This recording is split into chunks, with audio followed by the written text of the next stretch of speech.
ETF क्या एक बढ़िया तरीका हो सकता है 2025 में भी एक स्लोली एंड स्टेडिली एसआईपी के जरिए निवेश करते रहने का और बाजार में जिस भी तरीके के वॉलेटाइल मूव्स आए उसमें बेटर अल्फा क्रिएट करने का अपने लिए? और कौन सा ईटीएफ आप सजेस्ट करेंगे 2025 के लिए? बिल्कुल साक्षी, तो मेरे हिसाब से तो हर बाजार में ईटीएफ आपके पोर्टफोलियो का एक हिस्सा होना चाहिए, क्योंकि कई बार ऐसा होता है कि जब आप ईटीएफ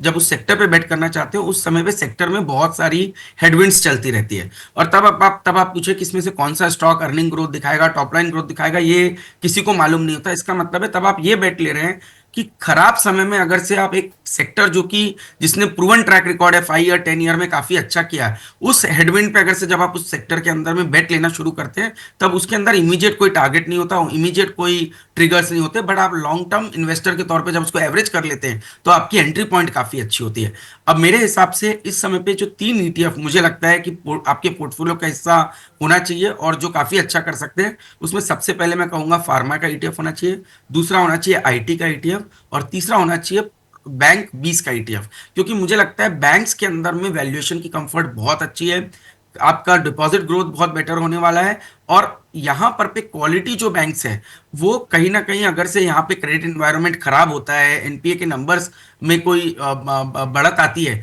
तो उसको प्राइवेट बैंक्स जो है एब्जॉर्ब करने की कैपेसिटी में बहुत बेहतरीन पोजीशन पे as compared to smaller private bank या इवन पीएसयू बैंक्स। तो इसके चलते मुझे लगता है कि बैंक 20 का ईटीएफ, जिसके अंदर में एक अच्छा खासा एक्सपोजर लार्ज कैप बैंक्स का है, उस ईटीएफ के अंदर में अगर से हम पोजीशन बनाते हैं तो ये साल मुझे लगता है इन 3 ईटीएफ के लिए बेहतरीन होते हुए नजर आ सकते हैं।